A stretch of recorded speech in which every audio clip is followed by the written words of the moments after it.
had the most insult from the patient today at work. This lady, I called her name, and I think I'm very good at names, if nothing else. I'm very good at pronouncing even the most difficult of names. So I called her name. She comes up and she's like, well, it will help if you learn how to speak English. You are in America now. You should learn how to speak English. All I did was call her name to get her set for her test, to get her going for her test. As we proceed on this test, I go ahead to explain the procedure that I'm about to do on her. It's a cardiac stress test. And she goes, oh, I know it all. I know the test. I know, yeah, I read about it. Okay, kept quiet. So getting ready to put on her IV, to get an IV started. She goes, you can only do your IV here if you can use a vein finder. You can only do it here. And I'm looking at this lady. All over her head, she had good veins. So she says, my veins, they freeze, they shrink, they blow up, they do all kinds of things. You cannot do the hand. And you can only do it here if you have a vein finder. She says, do you know what a vein finder is? I said, yes. She said, do you have one? I said, no. She said, why don't you have one? You ought to have one. Why should you not have a vein finder? And I guess no matter what I say at this time, it's just not going to be received with any kind of understanding or the mindset to understand or to get my point of view. And she goes on and on. So I told her, madam, I'm sorry, I don't have a vein finder. Why don't we reschedule your test? And I'll tell management to get a vein finder before you come back for the visit. So by the time you come back, we will have a vein finder. So she begins to drop her resistance. No, I'm already here. I want to do this test. I'm already here. So I go to look for the vein in a different spot. She's like, no, you can only do it here if you have a vein finder. I'm like, what is going on here? So I tell her, I don't have a vein finder. So it's either you're gonna let me do it where I know how to do it. So she says, no, you have to do it here. You have to do it here. And I'm like, okay, I don't feel comfortable doing it where you want me to do it. I don't feel comfortable because I already assessed that area and it's not the best. I'm not going to get the best outcome. So I ask her, are you still working? She says, no. What is your profession? She says, I'm a hairstylist and also real estate. Like she caught guard of herself when she said, I'm a hairstylist. She felt that was not impressive enough. Then she goes, well, also real estate. At this point, I've had just about what I want to deal with this lady. Either she lets me do what I have my expertise on and know how to do. I was about to tell her, like, how would you feel if I came to your job and I run all the plays that I want, disregarded any skills you have or any knowledge about hairstyling, and I'm telling you, ordering you around, asking you to give me things that I read in the book or that I know or I found out about from something I Googled. Don't listen to your expertise of being a hairstylist. All this thought is going on in my head. But the best part of this whole thing was that I had already formed in my mind, it's just a situation. It's just an event. Definitely, I did not give this lady power over the control of my emotions. Definitely, I was totally calm. I was totally in control. And by no means did I let her affect the state of my mind. But I had to make it clear to her, look, I don't feel like I will be giving you the best service doing your test. Let me get somebody else. So she goes, okay. So I get somebody else. She does her thing. After some time, she gets the IV started. And she gets the IV started and totally at a place where this lady said, I'm not going to let you attempt. The IV was started some totally someplace else. And I was like, come back to re-inject the radioisotope for her test. She goes, I'm sorry. I apologize for everything. I said, okay. She says it again. I'm sorry. I apologize for the way I made you. I said, okay, apologies accepted. And I continue with the test. I inject her radioisotope, and this lady totally, it was like a 360 degrees turnaround from her behavior when I just met her. So I wanted to know what happened. How did she all of a sudden turn around completely from being very hostile, disrespectful, very judgmental, very stereotypical, abusive? I asked the nurse practitioner what happened when you started this lady's IV. What did she say, or what did you say to her? So she says, oh, Ike, this lady, did you know that? She said you were the first male staff to touch her or do any kind of test on her, to draw her blood, to start an IV, to do any kind of test. And I'm like, wow.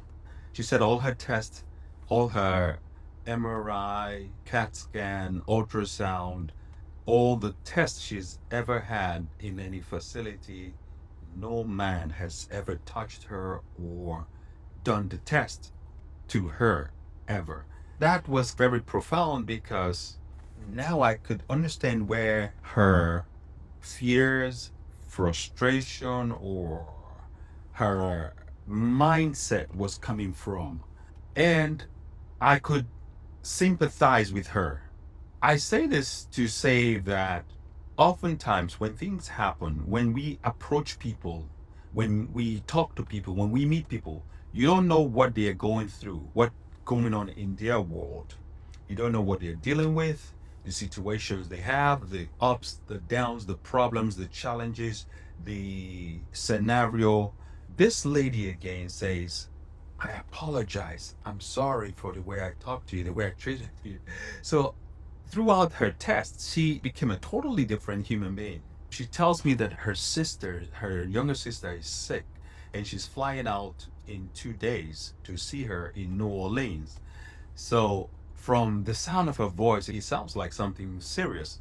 I guess all that stuff she's dealing with, all that mixed with the fact that she has never dealt with a male hospital person or staff before, something triggered her to come at me so rude, so nasty, because I've never had anybody approach me like this in the medical setting ever. Anyways, when I understood everything that was going on in her world, I actually sympathized with her. And I was so glad that I did not lash out at her, neither did I let her control my emotions with her situation. Whatever stuff she had to deal with, she was dealing with, made her a certain way, but I did not let her transfer her issues, what she was going through. I did not let her control my state of mind because of her drama. Her situationship was not what was determining my life. So practice using affirmations. Download my free affirmations on my bio. Learn how affirmations work. Practice. Put it to work. Like I said, to the person that asked me, do affirmations really work? I told them, look, the question you should be asking is, what if affirmations work? What if they work? That is the question you should be asking. Affirmations do work. Today, I met a guy that is the president of a big music group.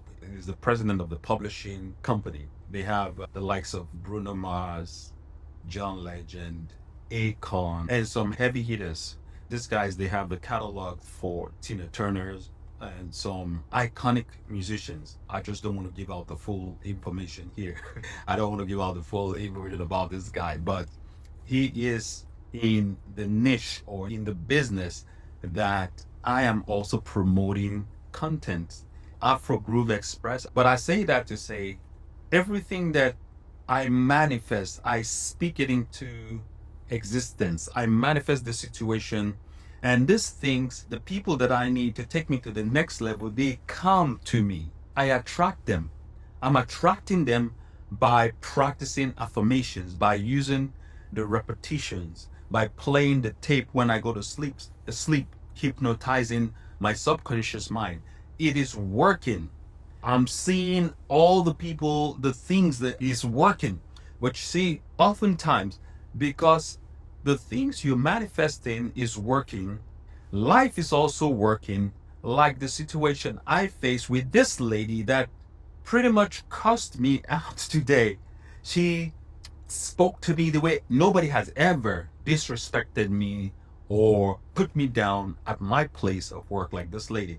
But the same day that she's doing this thing, that's the same day I meet a person that is connected to the American Idol show, that is connected to some heavy financing in the music business, in entertainment. The same day I attract the same people, the same day opposition and things to mess up my state of mind. See, if my state of mind was messed up with the same lady, how do you think I would have related to this other guy in the music business that I met? Because if had I let her make me angry, upset, sad, also I had the right to kick this lady out of the establishment and make a big scene about what transpired. I had the right to not even want to work with her. But did I use it? Did I practice that? Did I go to that? Did I revenge? So look, I can tell you how to live your life. All I can say is affirmations do work. If you believe in something and you believe it strong enough, that thing must come. It will come. You speak the word and it does come. It does happen. Your thoughts control your feelings. Your feelings control your actions. Your actions dictate your result. This thing is so simple. So simple the way it works. The thought is an affirmation. What you're thinking is an affirmation. So you understand that even when you don't say words out, the fact that you were thinking about it means you are having conversation with yourself. So becoming aware of that conversation we are having, that is what I'm talking about. That conversation you're having in your head that is not verbalized is as strong, even stronger than the words that you were even speaking out physically. Because the inside world controls the outside world, as within, so without. As above, so below. It's the law of the universe. That's how it works. So use my affirmations, practice affirmations, be patient, go through the process. Nobody goes to the gym the first day and gets buffed up. Nobody goes to the gym and become a world-class weightlifter or body toner or anything. And definitely the first time you go to the gym, it hurts. It hurts so badly that if you don't quit, you will work through that pain, that hurt. Affirmations, why do you think is any different? If it's something you're practicing that you've never had before, it's like winning the lottery or lotto or snapping your finger. No, you can win the lottery, but it's a process. It's a process, it's a practice. You can manifest anything you want. You can manifest the lotto. You can manifest anything you want. Even if that's what you want, that's what you manifest. I am out. This is Ike Onoha. Download my free affirmations guide in the bio. We have some great challenges coming soon. Enjoy your weekend, enjoy your life, and keep affirming. Affirm, affirm, affirm.